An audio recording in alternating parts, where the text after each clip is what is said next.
भगवान विष्णु और प्रहलाद की कहानी, जिसे होलिका दहन की कहानी भी कहा जाता है।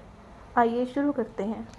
सतयुग में एक अति पराक्रमी दैत्य राजा था, हिरण्यकश्यप। हिरण्यकश्यप के भाई हिरण्याक्ष का भगवान विष्णु ने वराह अवतार लेकर वध किया था।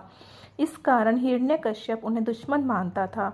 हिरण्यकश्यप का विवाह कयाधु से हुआ था, जिससे उसे प्रहलाद नामक पुत्र की प्राप्ति हुई। हिरण्यकश्यप ने मन चाहे वरदान के लिए ब्रह्मा की तपस्या शुरू की। इस दौरान देवताओं ने उसकी नगरी पर आक्रमण कर दिया और वहां अपना शासन स्थापित कर लिया। उस समय देवऋषि नारद मुनि ने कयाधु की रक्षा की और अपने आश्रम में स्थान दिया। वहीं पर हिरण्यकश्यप के पुत्र प्रहलाद का जन्म हुआ। देवऋषि नारद मुनि की संगत में रहने के कारण प्रहलाद भगवान विष्णु का भक्त बन गया। उधर कई वर्षों तक तपस्या के बाद हिरण्यकश्यप को ब्रह्मा ने दर्शन दिए। हिरण्यकश्यप ने वरदान मांगा कि मेरी मृत्यु मनुष्य या पशु के हाथों ना हो, ना किसी अस्त्र शस्त्र से, ना दिन व रात में, ना भवन के बाहर और ना ही अंदर, ना भूमि ना आकाश में हो मेरी मृत्यु। कुल मिलाकर अपनी समझ में उसने अमरता का वरदान मांगा। ब्रह्मा ने उसे ये वरदान दे दिया, किंतु इसके बाद वह निरंकुश हो गया। वह ऋषि मुनियों की हत्या करने लगा और स्वयं को भगवान घोषित कर दिया।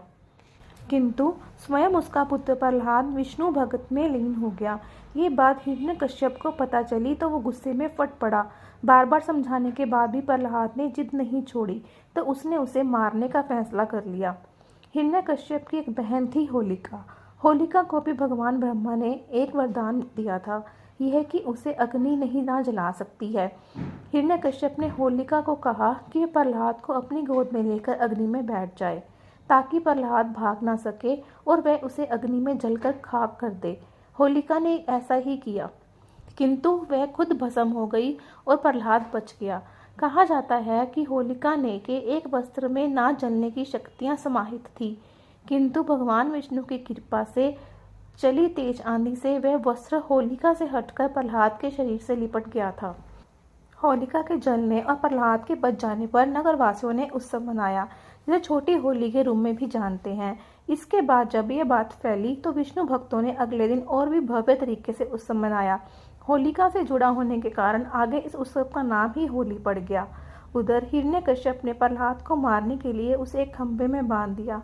वह प्रहलाद को मारने ही वाला था कि भगवान विष्णु खंभा फाड़कर नरसिंह अवतार में प्रकट हुए। उन्होंने हिरण्यकश्यप को उसके भवन की चोटी पर ले जाकर संध्या के समय अपनी गोद में रखकर नाखूनों की सहायता से उसका वध कर दिया। इस तरह ब्रह्मा का वरदान भी नहीं टूटा और आतताई का अंत भी हो गया। भगवान ने भगत प्रहलाद को उसका उत्तराधिकारी बना दिया। जय श्री कृष्ण।